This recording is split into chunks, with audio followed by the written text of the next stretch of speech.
Thank you very much. It's really a pleasure to be here. For the key themes of the conference, AI, quantum, materials, climate, and energy, we really must succeed.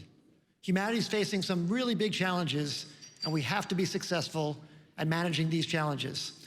I want to share 10 crucial lessons for success that I've learned from 50 years of innovation. I hope they can be applied to these 5 big themes, but I also hope they can be applied to anything that you're working on, any endeavor that you have. I hope one of these painful lessons that I learned might be beneficial to you. So where do these lessons come from? These lessons came because I was an entrepreneur all my life. When I was 12 years old, I sold candy on the school bus. When I was in junior high school, I made checkerboards and lamps and sold them at the swap meet. When I was in high school, I designed little solar devices and made a mail order business in the back of Popular Science magazine. And when I was at Caltech, I invented a new loudspeaker design that I built loudspeakers to pay my way through college. And after graduating from college, I started a software company that was acquired by Lotus, the spreadsheet company, and I started a knowledge venture, an educational software company that was acquired by Vivendi. Right after doing all those things, it was 1995, Netscape had just gone public, and I had these 12 ideas that I wanted to start on the internet. And I didn't know which one I wanted to start, and I decided to start all 12. And starting all 12 meant I had to come up with a new way of doing these things, and that led to the creation of Idealab. I wanted to make a technology incubator where we could grow all of these under one roof, spin them out as separate companies with separate management, but have shared knowledge and shared resources. And we did all of that in Pasadena, California, and I didn't know that this was gonna work. It was a 1-year experiment, and you'll hear more about experiments later on in the talk, but it was just a 1-year experiment. I was so fortunate, though, that of those first 12 companies, 7 of them were successful, so 5 of them failed in that first year. 2 of them went on to go public, and that allowed us to have the funding to continue Idealab now 28 years. So we've really learned a lot from the lessons of those first companies, but then across the years, we really wanted to take this idea of incubation and have it spread. And we're really honored that 1,000 other incubators have sprung up around the world trying to take this idea further. I have not been able to scale it personally, but I'm so thrilled that other people have taken this idea and built it in other countries all around the world. We look for big problems that are broken and try and brainstorm technology solutions to fix them. You've heard a lot about technology this conference. All of you know about technology. Technology allows us to scale things and drive down the price to have big positive impact. So I really am looking for some technological angle in everything that we do. And across all these years now, we have looked at 5,000 different ideas, all internally generated, and then we take those ideas, filter them down to decide, is it worth making a company or not? And you'll hear more about that filtration process in a moment. And of those 150 companies, 50 of them have gone on to be acquired or go public. 40 of them are still operating, and that means 60 of them have failed. So I learned a lot from 60 failures. You just imagine over this last 28 years, living through 60 different failures at different times. And I'm gonna share some of those lessons to you, so hopefully they'll be beneficial. These most valuable lessons learned, I think that they really apply to these big challenges we face today. And the 10 lessons are right here, but I'm gonna spend 1 minute on each of them. And I'm also happy to share this deck with you afterwards, so feel free to email me at the end of this presentation, so I'll give you all of this, because my goal is to share this as widely as possible. Very first lesson, challenge the status quo. You have to be bold. When I go back and take a look at different ideas of ours that were modest, timid, medium, or bold, the bold ones really made the biggest impact on the world and were the most successful. You have to find what I call the contrarian idea that's true. It's pretty easy to be contrarian and false. It's pretty hard to be contrarian and true, but that's where you find the really great innovations that can make the world a better place. But these new contrarian ideas have to go through this great quote from Schopenhauer: all truth passes through three stages. First, it's ridiculed. When you come up with a new idea that's gonna change the world, people do ridicule you. Second, it gets actually opposed. Once you start having some traction, the incumbents start opposing your new idea. And then finally, if you power through that phase, it becomes accepted as self-evident. Well, when you make something go from ridiculed to self-evident, that means you've really made the world a better place. You've really made something happen that wouldn't have happened otherwise. So this quote, I really live this. We actually have this on the wall in our building when you walk in, because I think it's so relevant to making positive change in the world. The day before something is a breakthrough, it's a crazy idea. This is a great quote from Burt Rutan. That is what makes it so hard, because people think you're crazy. And it's really hard to power through that phase. When you're doing something that's a breakthrough, let me give you an example of a non-breakthrough. Making something that's a small incremental improvement, making a computer 10% faster, that's not a breakthrough. But going from tubes to transistors, That's a breakthrough. And those things are often really, really perceived badly. And for that, I go to lesson number 2, use naysayers and rocket fuel. This is Coco Gauff after winning the US Open last year. And she got up and gave a speech afterwards that I was really moved by. She said, "Thank you to the people who didn't believe in me. To those who thought they were pouring water on my fire, you were really adding gas to it." And I remember, I'm actually getting goosebumps just saying that again right now. I remember almost crying when I heard that, because I've lived that so much, and I think that's so important to be able to find a way. If you're gonna do something powerful and new, you have to find some way to take those naysayers and turn them into rocket fuel, and I love what she said about that. So I lived through the dot-com crash. I had a lot of naysayers. Here I am when they were proclaiming how I lost $800 million in the last few months with some of my internet companies. And it was a really, really tough time to be able to power through that. When you look at the graph of the NASDAQ at that time, it peaked out in March of 2000 and then completely crashed. People came up to me and said, "Bill, entrepreneurship is over. You should close Idealab. Why are you even doing this anymore?" But if you have conviction, if you really believe in something, you really have to find a way to push forward. And at that time, I really knew that the internet was going to make a massive change in society and people's lives. It was still growing rapidly in terms of minutes used and usage in every aspect. The only thing that was down was valuations. So I really knew that there was going to be a rise to that given enough time, and that we had to keep on making companies. And some of the most powerful companies we made were during this downturn. But it was very, very tough. And using naysayers as rocket fuel was very, very important. Next lesson, find great timing. I gave a whole TED talk on timing. I found that timing makes a lot more difference than people realize in the success of an idea. So what do I mean by timing? You need to be at the right part of the S-curve of adoption so that the other things are in place for the world to accept your idea.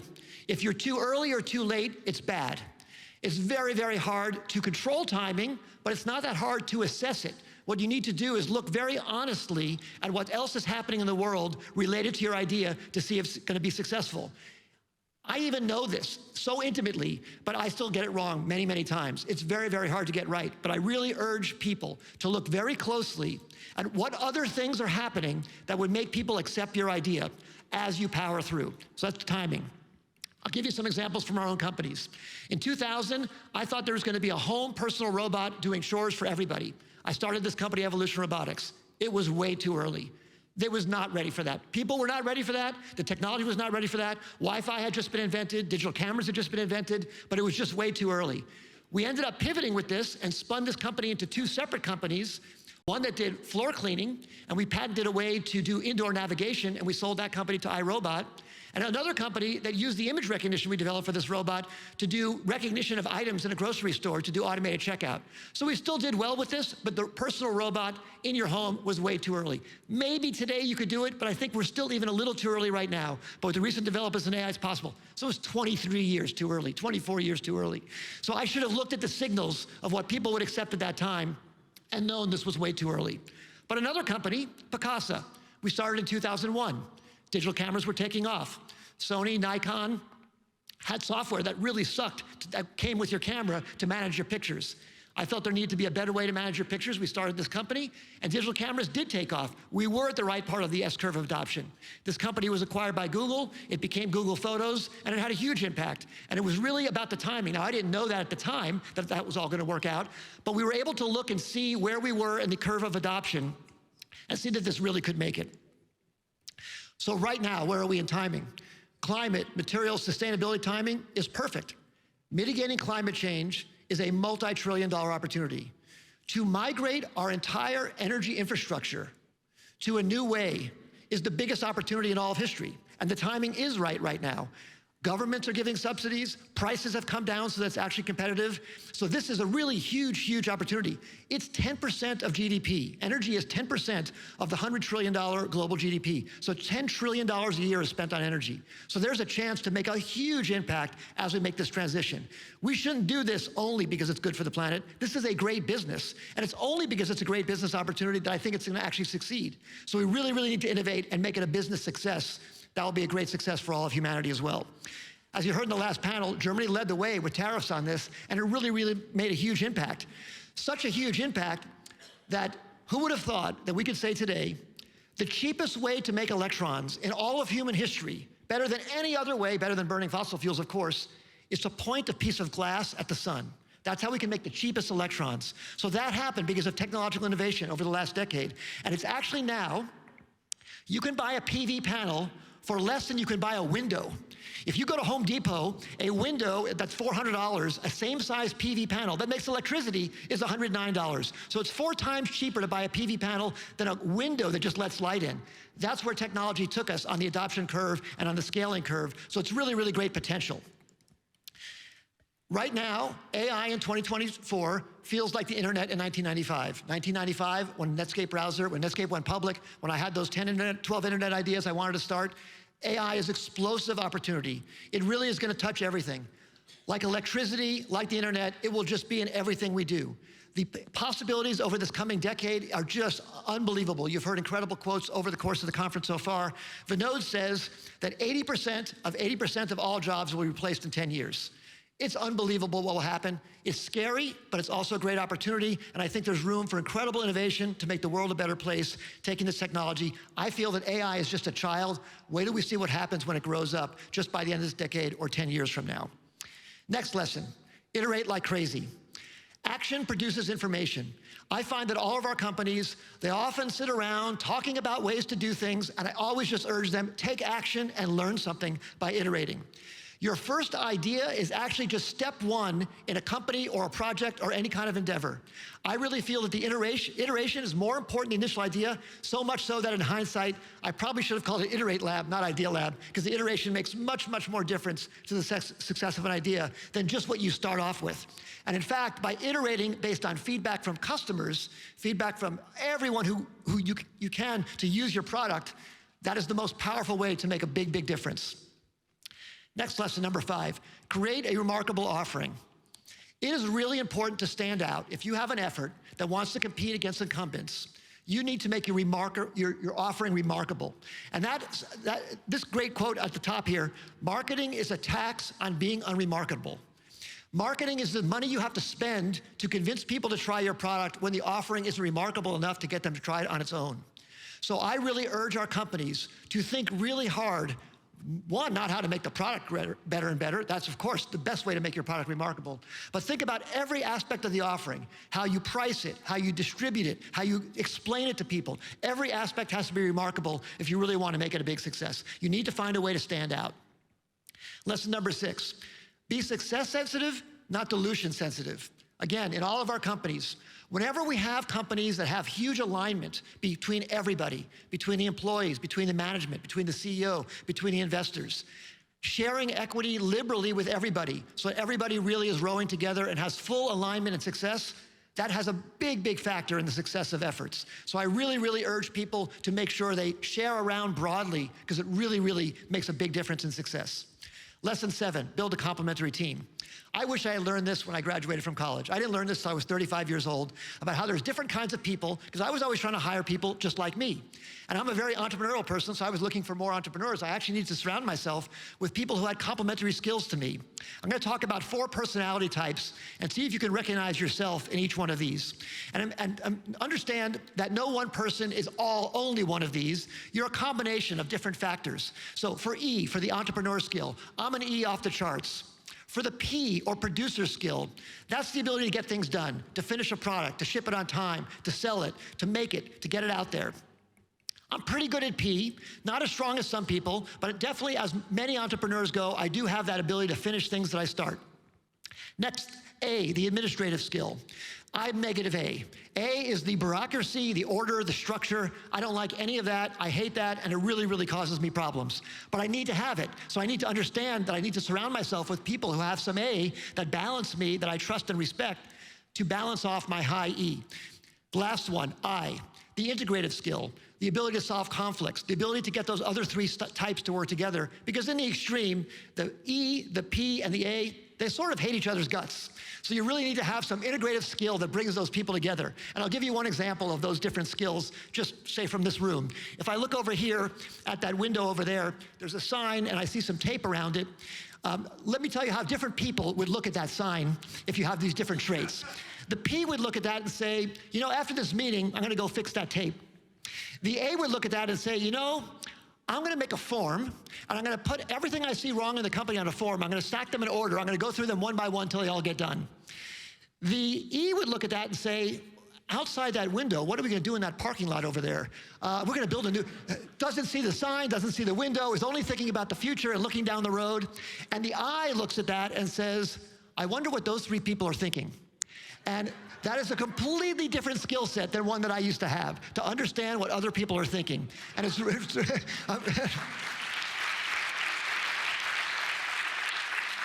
and when I finally recognized from this great coach, Ichakadesis, who taught me this, that there are these other styles of people, and I need to learn how to work with them. I need to hire those kinds of people. It really, really changed my performance. So building a complementary team of people with mutual trust and respect makes a really, really big difference in success. Number 8, be a personal growth learning machine. It relates to the one I just told you, which is look at other people you admire, look at other ways you want to be, and figure out how you can get there. But by looking at that as a chasm or a huge step, it's really, really hard. So think of it as incremental steps to get there. Think of it as, how can I close the gap between where I am and where I want to be? And if you can make that gap a little smaller all the time, then you're moving in your personal growth direction. And entrepreneurship is a great example of personal growth where you can make a huge difference. Number 9, assess your commitment. You need to be very committed to be successful in any big endeavor. And I just taught a class on entrepreneurship at Caltech this last term. It was about 15 undergraduates, 15 graduate students, and I had them each come up with 10 ideas, and then they were going to pick one idea to make a business plan about and present to the class for their final. And I had them assess their ideas on different qualities. What's the size of the market, total addressable market? How big is the business? What are the margins? What's the competition like? And then we added one other column, which is, and how committed to you would you be to that idea? Would you spend a week on it, a month on it, a year, a few years? And some people came back to the class and said, I would spend the rest of my life on this idea. Well, that kind of commitment means that's the idea you should be choosing. That's the thing you should be working on. The thing where you have that commitment, it's the only thing that's going to give you the power to get through all the naysayers and all the other challenges. So assessing your commitment to something really is a big factor in deciding how to go forward. And number 10, be persistent. The emotional journey of creating anything great is extremely challenging, and I claim has a dark swamp of despair in the middle. And you start off at the beginning here, oh, this is the best idea ever, this is gonna be incredible. Then you start getting some roadblocks, it starts getting harder, then you get to this dark swamp of despair, and you have a tendency to wanna give up at that point because you don't see the other side over there. You need to be able to climb through that dark swamp of despair. It takes all those tools I told you earlier to be able to do that, commitment being one of them for sure. But I definitely found that even the best ideas and the best entrepreneurs have this. Walt Disney had this, Steve Jobs had this. This happens all the time. And you need to know, because the press often only talks about things above the line. You need to know that there's gonna be this part in the middle here that you have to climb out of. Is very, very important for success. And one more thing related to this, I learned this from another great entrepreneur, Reid Hoffman, about 10 years ago. He was on stage at a Lean Startup conference talking about how LinkedIn was actually his 3rd social network. I had no idea he had 2 prior social networks that didn't work out. And he talked about how each of those he looked at as experience. If he learned something he could apply differently, then he should try again. And my own experience was, hey, if I tried a company idea and it didn't work out, I'm not gonna try that one again. So he gave me the idea of thinking of these things like at-bats, like an at-bat in baseball, where if you go up and you strike out, you don't never play baseball again. You try and understand. Did I swing too high? Did I swing too low? What was the pitch like? Let me look at the videotape afterwards. Let me try and analyze that. So trying again at something is very, very viable for success. And for some of these important problems, it's so important that we really have to do that. In one of my companies, Cars Direct, that we started 20 years ago, there's a long story about how we migrated that to a new company, to another company, when people didn't think cars would be sold online. I'd love to tell you that story another time. We're out of time. I just want to summarize with this. This is probably the best time in history for entrepreneurship. Almost every aspect of life can be improved, and your brain power can reach the whole planet. There's never been a time, think about Leonardo da Vinci in Florence. His ideas, his brain power and brilliance could reach maybe to Rome, maybe to Milan, as far as his horse would take him. But today, all of your brains can touch the whole planet if you have a new idea that can make a difference. So it's really, really exciting time to be alive, to be able to make a difference in the world, to make the world a better place. And I really hope that some of this has been helpful. I'm really, really thankful to all of you. I would love to share this with you, so please email me, bill@idealab.com if you would like this. I'd love to talk to you afterwards. Thank you very much. You've been a great audience.